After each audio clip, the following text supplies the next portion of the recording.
Alright guys, another little video cut in here. I'm editing again in the background there, and I did a horrible job at filming anything about this. I'm going to show a couple little clips of my batteries when I got those in, kind of what I did, put together a little box for them, and the amps installed.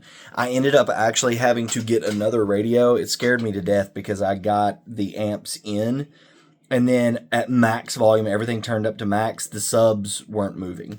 And so I could not figure it out. I went through every setting on the radio that you can imagine. I went through low pass filters and every kind of crossover setting in the radio, sub levels and everything else, and could not get them to play. I finally ended up scoping the RCA out on the back of the radio, and I was only getting 0.3 volts. And so the RCA level on the back of the radio went completely out on that radio. Don't know what happened. I don't know if I shorted something or what, but it was gone. So I had to get a new radio. Got the new radio installed, and then at the end of this video, you'll see the subs playing for the very first time. I haven't played them a lot because I don't have any mids and highs going right now. So it just kind of is what it is. But anyway, yeah, so stay tuned toward the second half of the video. And I actually have a video of the subs going. And guys, I'll wait for you to watch the clips. It's violent. It's violent. So anyway, hope you guys enjoy. Subscribe. I've got a lot more videos coming soon. We're actually doing some door panels and mids and highs right now. And so I'll have some video of that coming soon. Later. Short little update video here. Look what just arrived. 90 amp hours of sodium. You can see all the speaker parts and everything in the background. The old speakers I was going to run there in the floor. This room is a mess for me tearing apart speakers and building recoming subs, but pretty stoked about that. Yep. We're just assembling and going to get it all together. See you later. What's going on, y'all? We finally got our sodium battery in. I think I just made a video about this. I'm not sure. Cut this out if so. So what we're going to do now is I want to make a little enclosure for this that kind of just protects it, keeps it safe. I need to put on some bug spray because there's mosquitoes out here. But we're just going to trace around the dimensions of the cells. And I'm going to cut a base for it as close as I possibly can. We're going to slap some sides on it and send it because it's looking like I undershot on charging a little bit. So we're probably going to have to add 2 more rows of cells to this. Because this bank is like 270 max amps, and my alternator can push out like 350 amps. So I'm just going to have to be really careful and leave it at idle when it's playing. And then, you know, if my voltage drops, I'll give it some RPM, and it'll be fine that way, as long as there's a draw on it.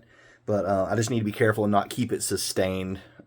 If the pack drops a little low, I need to top it off and stuff like that. So anyway. That's what I'm going to do. I'm just going to trace around it. We're going to cut out the pieces, put on the sides, and have a little enclosure for it. Then we're going to get the amps hooked up and in the back of the vehicle, and we're just going to do kind of just a very temporary setup. I'm just going to mount them to the back of the box for now, because eventually I want to close that in, make it look cool in the back. It won't be perfect, but make it look better than just mounted to the back of the raw box. So yeah, that's what we're going to do now. So I'll update you guys when this is done. All right, exciting moment, guys. I went ahead and got the amps in. This is all just temporary because, like I said, I'm going to build a whole amp rack back here. I'm just getting it in and playing. I'm finished with the little box that I was building in the previous clip. Just a nice little simple birch box. I didn't even glue it together because, like I said, I think we're going to have to expand this bank out another 2 rows. Like I said, for right now, we're just being very careful on the old alternator. I'm going to let it completely heat up so that the amperage goes down on the alternator.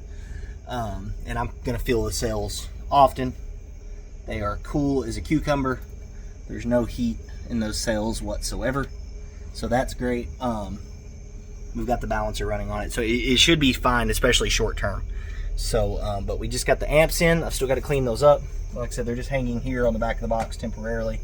They may be here for the show next weekend if I can't get an amp rack done. At the very least, I want to get this back plate done and cover the back. I'm just going to take like probably a couple 2x4s and turn them on their end and mount them on the back of the box. That way I've got some space between that and the piece of wood the amps actually mount on.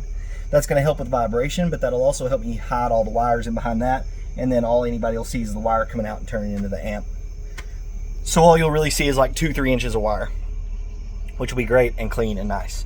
I just turned the radio on. I was scared to death for a minute because I hooked the amps up, turned the vehicle on, and the amps didn't come on, and I was like, oh crap. Like I said, these have been sitting in a vehicle in my backyard for like 2 years now.